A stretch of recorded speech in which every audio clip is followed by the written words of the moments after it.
ಸಿಂಹರಾಶಿ ವ್ಯಾವಹಾರಿಕವಾಗಿ ಅನುಕೂಲವಾಗ್ತಕ್ಕಂತಹ ದಿವಸ. ಆದರೆ ಹಿಂದೆ ಯಾರಿಗೋ ಏನೋ ಮಾತಿಗೆ ತಪ್ಪಿ ಅಥವಾ ಅವರ ಮನಸ್ಸನ್ನು ನೋಯಿಸಿ ಅವರಿಗೆ ವಂಚನೆ ಮಾಡಿದಂತಹ ಪ್ರಸಂಗಗಳಿದ್ದರೆ ಅದರ ಪರಿಣಾಮ, ಅದರ ಫಲ, ಅದರ ಶಾಪ ನಿಮಗೆ ಈ ದಿವಸ ದೊಡ್ಡ ಪ್ರಮಾಣದಲ್ಲಿ ಕಾಡುತ್ತೆ. ಅದನ್ನು ಅನುಭವಿಸಿಯೇ ತೀರಬೇಕಾದಂಥದ್ದು ಇರುತ್ತೆ ಅಂತ ಅರ್ಥ. ಜಮೀನು ಅಥವಾ ಭೂಮಿ ಏನಾದರೂ ಮಾರಾಟ ಮಾಡಬೇಕು ಅಂತಿದ್ದರೆ ಅದು ಸಮಸ್ಯೆಗೆ ಕಾರಣವಾಗುತ್ತೆ. ಸಹೋದರ ವರ್ಗದಿಂದ ಕಿರುಕುಳ ಉಂಟಾಗುತ್ತೆ. ಅಣ್ಣ ತಮ್ಮ ಅಕ್ಕ ತಂಗಿಯರು ಏನೋ ಸಮಸ್ಯೆಯನ್ನು ಮಾಡ್ತಾರೆ, ಕಿರುಕುಳ ಕೊಡ್ತಾರೆ. ಮಾತಿಗೆ ಕಟ್ಟು ಬಿದ್ದು ನೀವು ತಟಸ್ಥ ನೀತಿಯನ್ನು ಅನುಸರಿಸಬೇಕಾಗತ್ತೆ. ಮಾನಸಿಕವಾಗಿ ನೆಮ್ಮದಿ ಇರೋದಿಲ್ಲ, ಕೋಪ ಬರುತ್ತೆ. ಯಾರ ಮೇಲೆ ತೀರಿಸಬೇಕು, ಕೇಳೋರು ಯಾರು, ಇದು ಬಹಳ ಮುಖ್ಯವಾಗುತ್ತೆ. ವ್ಯಾವಹಾರಿಕವಾಗಿ ಹೆಚ್ಚಿನ ಸಾಲವನ್ನು ಮಾಡಲಿಕ್ಕೆ ಮುಂದಾಗ್ತೀರಿ. ಹಿಂದೆ ಮಾಡಿದಂತಹ ಸಾಲವೇ ಇರಬಹುದು ಅಥವಾ ಬೇರೆಯವರಿಗೋಸ್ಕರ ಮಾಡಿದಂತಹ ಸಾಲವೇ ಇರಬಹುದು. ಇವತ್ತು ಮತ್ತೆ ಸಾಲ ಮಾಡೋದಕ್ಕೆ ಮುಂದಾಗ್ತಾ ಇದ್ದೀರಿ. ಆಲೋಚನೆಯನ್ನು ಮಾಡಿ. ಯಾವುದು ಬೇಡವೋ ಅಂತಕ್ಕಂತಹ ನಿರ್ಧಾರಕ್ಕೆ ನೀವು ಬರಲಿಕ್ಕೆ ಕಷ್ಟವಾಗುತ್ತೆ. ನಿಮಗೆ ಯಾವುದು ಬೇಕಾಗೋದಿಲ್ವೋ, ಯಾವುದು ನಿಮಗೆ ಸಿಕ್ಕೋದಿಲ್ವೋ ಅದನ್ನು ದೂರೀಕರಿಸ್ತಕ್ಕಂಥದ್ದು, ಅಭಾವ ವೈರಾಗ್ಯವನ್ನು ವ್ಯಕ್ತಪಡಿಸ್ತಕ್ಕಂಥದ್ದು.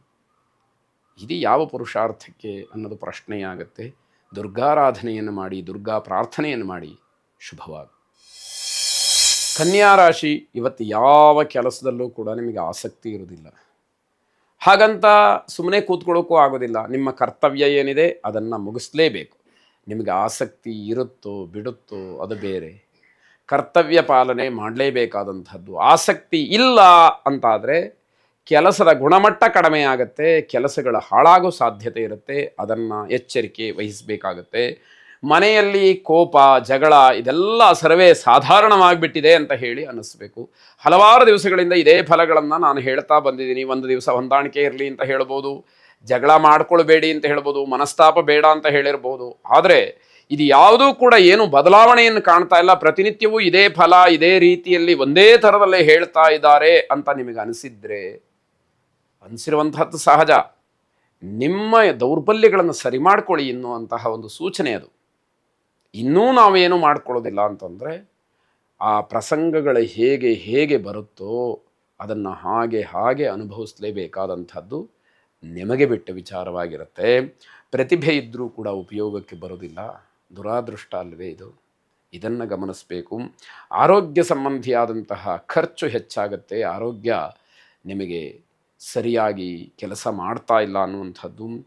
ಮನೆಯ ಸದಸ್ಯರುಗಳಲ್ಲಿ ದೊಡ್ಡ ಮಟ್ಟದ ಭಿನ್ನಾಭಿಪ್ರಾಯ. ಒಬ್ಬರ ಹೇಳಿದ್ದು ಒಬ್ಬರಿಗಾಗಲ್ಲ. 3 ಜನ ಇರ್ತೀರಿ ಮನೆಯಲ್ಲಿ. 3 ಜನ ಇದ್ದರೆ 3 ಜನದ್ದು 3 ದಿಕ್ಕು, 4 ಜನ ಇದ್ದರೆ 4 ದಿಕ್ಕು. ಈ ರೀತಿ ಪರಿಸ್ಥಿತಿಯಲ್ಲಿ ಮನೆಯ ವಾತಾವರಣ ಇರುತ್ತೆ.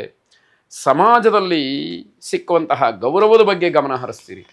ನನಗೆ ಎಲ್ಲಿ ಸನ್ಮಾನ ಆಗುತ್ತೆ, ನನಗೆ ಎಲ್ಲಿ ಹಾರ ತುರಾಯಿಗಳು ಸಿಕ್ಕುತ್ತೆ, ಈ ಯೋಚನೆಗಳು ನಿಮಗೆ ಸಿಕ್ಕುವಂಥದ್ದಾಗ್ಬೋದು. ಸಾಯಿಬಾಬಾರನ್ನು ಪ್ರಾರ್ಥನೆ ಮಾಡಿ. ಶುಭವಾಗಿ. ತುಲಾರಾಶಿ, ಉದ್ಯೋಗದಲ್ಲಿ, ವೃತ್ತಿಯಲ್ಲಿ ಹಲವಾರು ರೀತಿಯ ಬದಲಾವಣೆಗಳನ್ನು ಕಾಣಲಿಕ್ಕೆ ಅವಕಾಶಗಳಿರುತ್ತೆ. ಆ ರೀತಿ ಆದಾಗ ನಿಮಗೆ ಬದಲಾವಣೆಯಿಂದಲೂ ಕೂಡ ಶುಭ ಇದೆ ಅನ್ನುವಂಥದ್ದು ಗೊತ್ತಾಗುತ್ತೆ. ಹಾಗಾಗಿ ಬದಲಾವಣೆ ಆಗಲಿ, ಅದರಿಂದ ನಷ್ಟ ಏನಿಲ್ವಲ್ಲ ಅನ್ನುವಂತಹ ನಿರ್ಧಾರ ನಿಮ್ಮದಾಗುವಂಥದ್ದು. ನಿಮಗೆ ನಿಮ್ಮದೇ ಆದಂತಹ ಕೆಲವು ಶತ್ರುಗಳಿರ್ತಾರೆ. ಅಂದರೆ ನಿಮ್ಮನ್ನು ಮಾತ್ರ ಅವರು ಟಾರ್ಗೆಟ್ ಮಾಡ್ತಾರೆ ಎನ್ನುವಂತಹ ಅರ್ಥ. ಅದರ ಬಗ್ಗೆ ಸ್ವಲ್ಪ ಬುದ್ಧಿವಂತಿಕೆಯನ್ನು ವಹಿಸಬೇಕಾಗತ್ತೆ. ಮನೆಯಲ್ಲಿ ಉತ್ತಮವಾದಂತಹ ವಾತಾವರಣ ಇದೆ. ಇದು ಮನಸ್ಸಿಗೆ ಪರಿಪೂರ್ಣವಾದಂತಹ ಸಮಾಧಾನ. ಮನೆಗೆ ಬಂಧುಗಳ ಆಗಮನವಾಗುತ್ತೆ, ಸಂತೋಷವಾಗುತ್ತೆ. ಅಂದುಕೊಂಡಂತಹ ಕೆಲಸಗಳು ಪೂರ್ಣ ಆಗುತ್ತೆ, ಸಂತೋಷವಾಗುತ್ತೆ.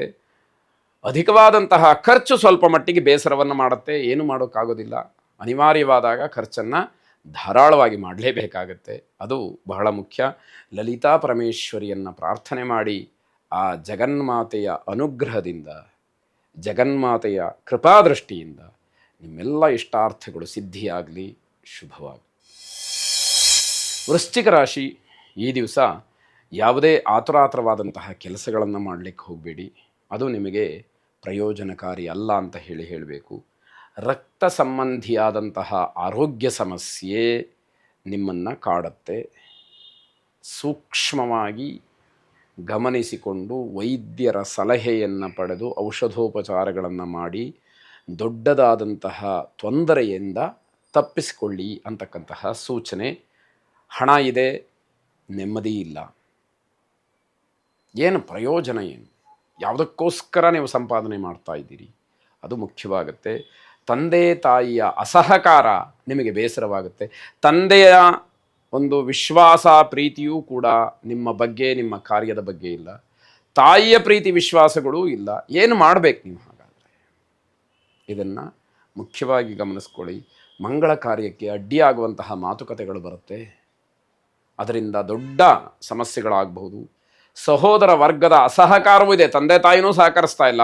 ಇನ್ನು ಅಣ್ಣ ತಮ್ಮ ಅಕ್ಕ ತಂಗಿಯರ ಸಹಕಾರವೂ ಇಲ್ಲ, ಸಹಾಯವೂ ಇಲ್ಲ, ಅವರ ಒಡನಾಟವೂ ಇಲ್ಲ, ಹೊಂದಾಣಿಕೆಯೂ ಇಲ್ಲ ಅಂತಾದರೆ ಹೇಗೆ ಜೀವನ? ಹೇಗೆ? ಇದು ಪ್ರಶ್ನೆಯಾಗುವಂಥದ್ದು. ಆಂಜನೇಯ ಸ್ವಾಮಿಯನ್ನು ಪ್ರಾರ್ಥನೆ ಮಾಡಿ, ಅಸಾಧ್ಯ ಸಾಧಕ ಸ್ವಾಮಿನ್ ಅಸಾಧ್ಯಂ ತವ ಕಿಂ ವದ, ರಾಮದೂತ ಕೃಪಾ ಸಿಂಧೋ ಮತ್ಕಾರ್ಯ ಸಾಧಯ ಪ್ರಭೋ ಎಂಬ ಪ್ರಾರ್ಥನೆ ನಿಮ್ಮದಾಗಿರಲಿ. ಶುಭವಾಗಿ.